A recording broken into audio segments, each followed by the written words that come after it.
Imagine standing in a courtroom.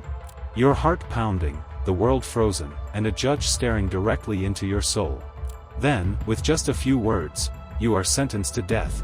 Your entire future ends before it even begins.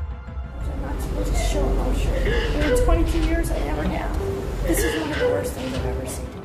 Most people think death row is filled with hardened adults, lifelong criminals who spent decades spiraling toward darkness.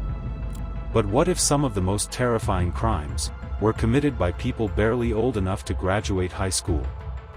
What if teenagers, 15, 16, 17, 18 years old, found themselves facing the ultimate punishment? Today, we're diving into 5 of the youngest death sentences ever given, cases so shocking, so disturbing, and so unbelievable, that the world still debates them today.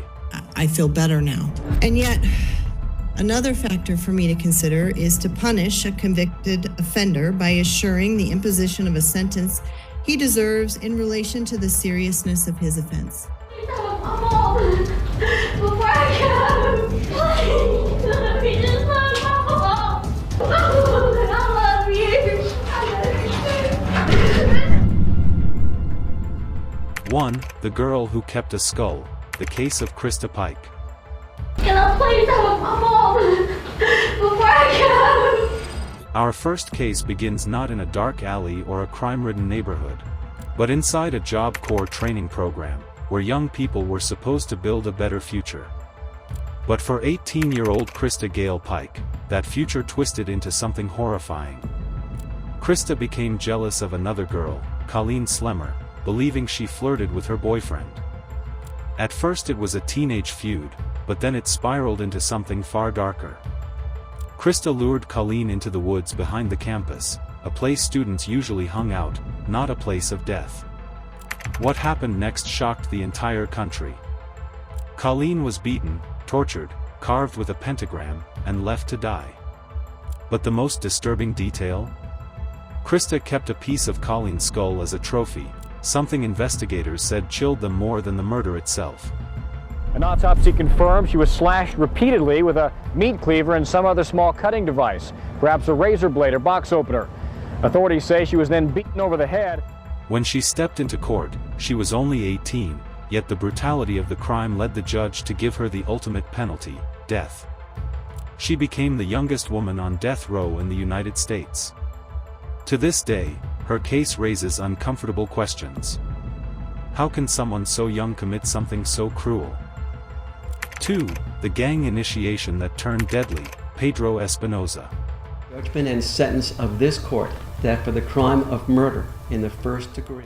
Our second case takes us to Los Angeles, where 19-year-old Pedro Espinoza became the face of gang violence gone horribly wrong. Pedro had been in and out of trouble his entire life. By his teens he was fully involved with gang activity, but no one predicted the moment that would change everything.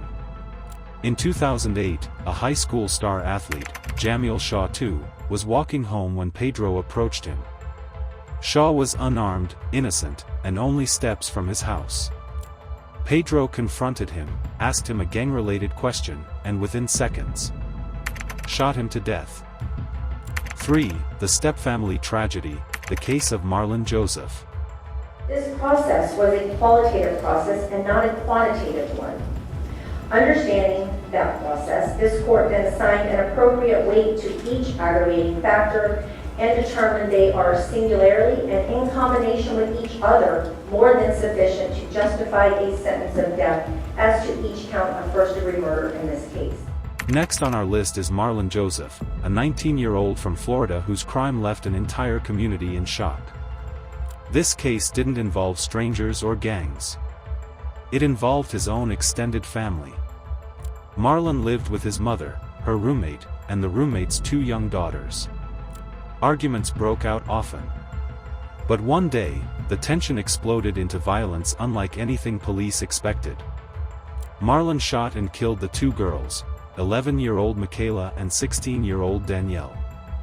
The brutality, the ages of the victims, and the relationship between them and Marlon made the crime especially heartbreaking. He fled, triggering a massive manhunt across Florida. When he was eventually captured, the courtroom atmosphere was heavy, silent, emotional. Marlon was only 19 years old, yet the prosecution pushed for the harshest punishment available. The judge agreed. He was sentenced to death. The case sparked national debate.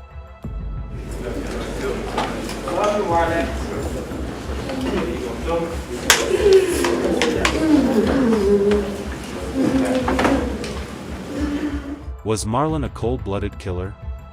Or a deeply troubled youth who snapped?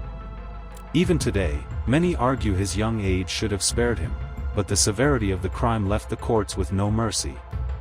4. A teenage master plan gone horribly wrong, Michael Bargo. Jury unanimously find that the defendant, Michael Shane Bargo Jr., should be sentenced to death, yes. Few cases on this list are as calculated, and as chilling, as the murder committed by 18-year-old Michael Bargo from Florida. Michael was angry at another teen, 15-year-old Seth Jackson, over a mix of jealousy, relationship drama, and months of escalating hostility. But unlike most teenagers who would argue or fight, Michael decided to plan a murder. And he didn't plan it alone. He recruited multiple friends, some even younger than him, to help lure Seth into a trap. When Seth arrived, believing he was meeting his ex-girlfriend, the group ambushed him. He was beaten, shot, and eventually burned inside a fire pit. His remains were placed into paint buckets and dumped in a quarry. The details shocked not only Florida but the entire nation. Michael was identified as the mastermind, the one who planned every step. And because of that, despite being only 18, he was sentenced to death. His case became one of the most talked about teenage murder conspiracies in American history. And it raised an eerie question. How can someone so young orchestrate something so monstrous? 5. The boy who never showed remorse, the case of Austin Myers. A Warren County jury took 6 hours to decide that 19-year-old Austin Myers deserves to die for murdering Justin Back. Our final story involves 19-year-old Austin Myers, one of the youngest death-sentenced killers in Ohio's history. What makes this case stand out isn't just the violence, but the complete lack of emotion shown afterward. Austin and his friend planned to rob and kill another teen, Justin Back, who had just graduated high school and was preparing to join the Navy. Justin wasn't an enemy, a rival, or anyone who had wronged them. He was simply chosen, because he was convenient. Austin and his friend entered Justin's home, ambushed him, and stabbed him repeatedly. Even after the stabbing, they strangled him until they were certain he was dead. During the trial, prosecutors described Austin as emotionless, cold, unmoved, even when the victim's family spoke through tears. The judge, citing the brutality and the planning behind the murder, sentenced Austin to death. To this day, the case is used in legal discussions about whether young offenders should ever face capital punishment. Austin's story forces us to ask, what transforms a normal teenager into a remorseless killer? Why do some teens turn into killers? Looking at these 5 cases, one thing is striking. These weren't hardened criminals raised in prisons or crime mobs. Many were just regular teenagers, students, kids from neighborhoods, young people with their entire futures ahead of them. So what happened? Psychologists studying youth crime point to several factors: mental health issues left untreated, abusive or unstable homes, gang pressure and survival instincts, extreme jealousy or emotional volatility, poor impulse control, something teenagers biologically struggle with, influence from violent peers. The uncomfortable truth. When we think of dangerous criminals, we often think of adults, people hardened by life, shaped by years of violence or crime. But the stories you've heard today show that darkness can emerge much earlier. At 18 or 19 years old, these individuals made choices that shocked entire communities. Choices that ended futures, both their victims and their own. Some people say the death penalty for teens is wrong. Others say it's the only justice possible for crimes so brutal. But no matter where you stand, one truth remains. These cases are reminders of how thin the line can be between childhood innocence and unimaginable cruelty. From jealousy to revenge to cold-blooded planning, each story reveals a frightening side of human nature. If you found this documentary interesting, make sure to like the video, subscribe, and turn on notifications, because we have more unbelievable true crime stories coming soon. Comment below which case shocked you the most.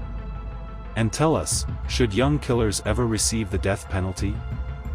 Others say it's the only justice possible for crimes so brutal. But no matter where you stand, one truth remains. These cases are reminders of how thin the line can be between childhood innocence and unimaginable cruelty. From jealousy to revenge to cold-blooded planning, each story reveals a frightening side of human nature. If you found this documentary interesting, make sure to like the video, subscribe, and turn on notifications, because we have more unbelievable true crime stories coming soon. Comment below which case shocked you the most. And tell us, should young killers ever receive the death penalty?